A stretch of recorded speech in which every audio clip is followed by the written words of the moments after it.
हर घर सिंदूर पहुंचाएंगे। और पहुंचाएगा कौन? नेतृत्व किसका है? प्रधानमंत्री नरेंद्र मोदी का। जो अपनी वाइफ का सिंदूर बचा नहीं पाया हो, वो घर घर महिलाओं के भी सिंदूर पहुंचाने जाएगा। पहला सिंदूर अगर किसी को जाना चाहिए तो यशोदा बहन को जाना चाहिए और प्रधानमंत्री के द्वारा जाना चाहिए, जिसको उन्होंने छोड़ा है। सबसे पहले उनको भेजवा, पहले उनको भेजें और उसकी तस्वीर साझा करें कि मैंने जो गलती पहले की थी उस गलती को सुधार रहा हूं और यशोदा बहन को अपना रहा हूं। जब से ऑपरेशन सिंदूर का नाम दी गई, जब से बीजेपी पार्टी जो है इस पर जमकर राजनीति कर रहे, ऐसे में पाकिस्तान की और इंडिया की लड़ाई जो है सीज फायर कर दी गई और प्रधानमंत्री जो है लगातार रैलियां कर रहे, कभी गुजरात में, कभी बिहार में, तो कभी बंगाल में, और ऑपरेशन सिंदूर के बारे में वो बता रहे। उन्होंने एक बयान दी थी जिसमें प्रधानमंत्री कहते हैं जो मेरी नसों पर खून नहीं बल्कि सिंदूर बह रहे। और ऐसे में बीजेपी पार्टी की जितने भी कार्यकर्ता नेता है वो घर घर जाएंगे और सिंदूर बांटेंगे, यानी कि सिंदूर घर घर पहुंचाएंगे। तो इस बात को लेकर, इस बयान को लेकर, इस योजना को लेकर जो है इस वक्त जमकर बवाल हो रहे, हर परेशान है और प्रधानमंत्री को लताड़ने का काम कर रहे, बीजेपी को खरी खोटी सुना रहे, जो आखिरकार सिंदूर का इतनी ज़्यादा मजाक क्यों बना दिए। भले उन्होंने जो ऑपरेशन का नाम उन्होंने सिंदूर ऑपरेशन दिए वो वहाँ तक तो ठीक है, लेकिन किसी के घर में सिंदूर बीजेपी वाले क्यों भिजवाएंगे? क्या आप घर की महिला जो है बीजेपी पार्टी की नाम की सिंदूर लगाएंगे अपनी सर में, अपनी मांग में जो है बीजेपी पार्टी की नाम की सिंदूर लगाएंगे? ये प्रधानमंत्री की तरफ से बयान दिए, बीजेपी पार्टी की तरफ से ये योजना है। में काफ़ी सारे लोग भड़कते हुए कहना है उनकी, जो उनकी कार्यकर्ता अगर हमें दिख भी गए कहीं आसपास तो उनके लिए हमने लाठी भी और डंडा भी जो है दोनों तैयार रखे। ऐसे कैसे सिंदूर के नाम उन्होंने इतनी ज़्यादा ऑपरेशन में दिए जिसका चर्चा इतनी ज़्यादा हुई, और वो किसी महिला को क्यों देंगे? क्योंकि सिंदूर जो होते हैं वो कोई मजाक नहीं है, वो अपनी पति के घर से आते, पति पहनाते, पति जो है अपनी पत्नी को सिंदूर देते। कौन होते किसी महिलाओं को सिंदूर देने वाले? ऐसे में उनके घर बीजेपी क्यों भिजवाएंगे सिंदूर? ये सवाल उठ रहे और इस पर जमकर बवाल हो रहे। जाहिर सी बात है, जब कोई महिला शादीशुदा होते हैं उनकी मांग में सिंदूर हो, मंगलसूत्र हो, ये उनके पति की तरफ से, ससुराल की तरफ से आते हैं और दी जाते हैं, वो अपनी पति के नाम की सिंदूर पहनते हैं। तो ऐसी में बीजेपी वाले उनको उनके घर घर जाकर, बीजेपी की कार्यकर्ता उनके घर घर जाकर सिंदूर क्यों देंगे? लोग भड़कते हुए लाठी डंडे की बात तक कर दिए और क्या कुछ कहते हैं जनता, एक बार सुनिए। हर घर सिंदूर पहुंचाएंगे। और पहुंचाएगा कौन? नेतृत्व किसका है? प्रधानमंत्री नरेंद्र मोदी का। जो अपनी वाइफ का सिंदूर बचा नहीं पाया हो, वो घर घर महिलाओं के भी सिंदूर पहुंचाने जाएगा।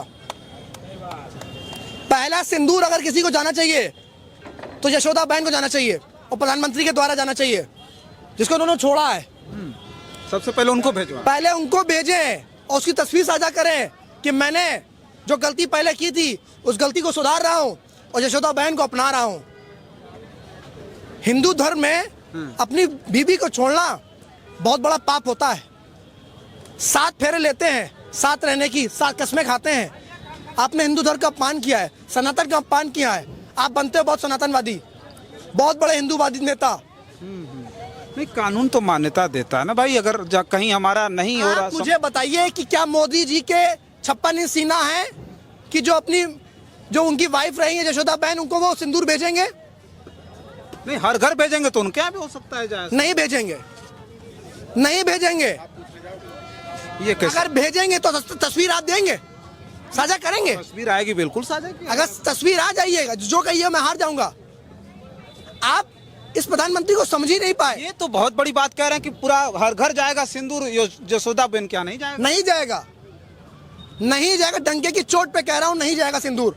और सिंदूर भेजने की जरूरत क्या है? सनातन धर्म में पति अपनी बीवी को सिंदूर लगाता है, उसी का हक होता है। आप भेजोगे सिंदूर? अरे ढकोसलेबाजी करना बंद कर दिए प्रधानमंत्री जी। जनता के असली मुद्दे पे आइए और बताइए कि सीज फायर क्यों करवाया था। ट्रम्प के सामने आप क्यों झुके? व्यापार के समझौते क्यों किया आपने? सेना तैयार थी, देश तैयार था, विपक्ष तैयार था, नौजवान तैयार थे, लेकिन देश का प्रधानमंत्री इतना कायर है कि ट्रंप के सामने झुक गया और पीछे हट गया और देश का अपमान किया, सेना का अपमान किया। मोदी जी झुक गए। 100% झुके, इससे झुकना नहीं हो क्या कहते हैं। और उसके बाद भी सीज फायर को पाकिस्तान ने तोड़ा, मोदी जी का पाकिस्तान ने तोड़ा, सेना फिर भी तैयार थी, लेकिन प्रधानमंत्री चुप हो गए। बिहार में चले गए चुनावी रैली करने, बड़ी बड़ी बातें करने लगे। मोदी जी का जो नया बयान आया है, अब लोग बता रहे हैं कि पाकिस्तान कांप रहा है, अंदर से कांप रहा है। मोदी का बयान मतलब झूठ, झूठ और झूठ। उन्होंने कहा कि भाई जो खा मोदी रहे का नाम जुमलेबाज नरेंद्र मोदी है, उसको मान लीजिए। उन्होंने पूरा कहा अपना सम्मान जो उनका जीवन है ना, वो झूठ पे टिका है, अहंकार पे टिका है, ढकोसलेबाजी पे टिका है। उनको दिक्कत बताएं क्यों है? यहाँ पे टीका है, यहाँ पे टोपी है और हम लोग साथ खड़े हैं। दिक्कत तो इस बात की है उनको, वो नहीं चाहते कि आप एक नहीं साथ चाहते हैं, वो इस फासले को मिटाना चाहते हैं और देश की जनता उनको मिटाने का कार्य करेगी। नहीं, वो तो कहते हैं कि इस देश के 140 करोड़ जो जनता है वो हमारा परिवार है। आप कह रहे हैं साथ नहीं रहने देना चाहते। देखिए, कथनी और करनी में अंतर होता है। उनके जो एक्शन है ना, वो कुछ और दिखाते हैं और जो उनकी बोली है वो कुछ और बताती है। अच्छा, हमको एक बात बताइए, जब ये भारतीय जनता पार्टी के कार्यकर्ता, सुन लीजिए हमारी बात सुन लीजिए। आप हमसे सवाल कर रहे हैं ना, इतनी ताकत से प्रधानमंत्री सवाल करेंगे? दम है आपके अंदर? प्रधानमंत्री जी क्यों नहीं सवाल करें? क्यों करेंगे? मौका मिलेगा करें। 10 मौका ही नहीं मिलेगा। अच्छा, अगर आप गोदी मीडिया के होंगे तो आपको मौका मिल सकता है, अगर आप निष्पक्ष हैं तो मौका नहीं मिलेगा आपको। 10 साल से बताइए मोदी ने कितनी प्रेस कॉन्फ्रेंस करी देश में? इतने बड़े बड़े मुद्दे, बहुत बिजी हैं, 4 हाँ, घंटे बहुत व्यस्त हैं। 18 घंटे देश को बेचते हैं, 6 घंटे सोते हैं, इसी में व्यस्त है ना। रेल बेचा, तेल बेचा, बेचा अपना ईमान। मोदी जी मित्रता में इतना चूर हो गए कि बेच दिया पूरा हिंदुस्तान। क्या बात है, बहुत बढ़िया, बहुत बढ़िया। अच्छा, हमको बताइए, जो सवाल है कि भारतीय जनता पार्टी के जो कार्यकर्ता हैं, नेता हैं, वो अब तो घर घर लेके आएंगे सिंदूर। आइए तो घर तो आइए। इस बार लाठी भी तैयार है, डंडा भी तैयार है। लाठी भी तैयार है, डंडा भी तैयार है। सवाल करेंगे कि जो वादे नरेंद्र मोदी ने किए थे 10 साल में, पहले वो वादे को पूरा करके दिखाओ, तब तो घर आना, ना था घर मत आना। सिंदूर लेके नकारेगी। जनता के अंदर बहुत गुस्सा भरा है, कुछ भी अनहोनी हो सकती है। तो ये सिंदूर लेके घर आएंगे तो लाठी डंडा चलेगा? ये सिंदूर लेके घर नहीं आ रहे हैं। हाँ। इसको बोलते हैं कि जब जीवन में कुछ ना बचा हो, ढकोसलेबाजी करनी हो, तो ये मुद्दा उठा दो। तो आपने सुना, यहीं तक ही नहीं बल्कि ये भी कहा जा रहा है, जो प्रधानमंत्री सिंदूर की बात करते हैं तो सबसे पहले वो अपनी पत्नी को सिंदूर दे आए, अपनी पत्नी की मांग में सिंदूर भरे। जिन्होंने अपनी पत्नी का लाज नहीं रखा, जिन्होंने अपनी पत्नी की सिंदूर को नहीं रखा, वो शख्स दूसरे के घर में सिंदूर भिजवाएंगे। तो बहुत सी जनता की सवाल ही नहीं बल्कि वेस्ट बंगाल की सीएम ममता बनर्जी ने भी प्रधानमंत्री के ऊपर तन कसते हुए उन्होंने कह दिए, जो उनको सिंदूर अगर भिजवानी है तो सबसे पहले उनकी पत्नी के पास जो है सिंदूर भिजवाए। तो इस तरह की ममता बनर्जी भी जो है प्रधानमंत्री के ऊपर तन कस देते हैं और जनता भी जो है अब इस सवाल पर काफ़ी भड़क है। तो आपको भी क्या लगता है इस पर? आपका जो भी राय है अपना राय कमेंट बॉक्स पर जरूर लिखें।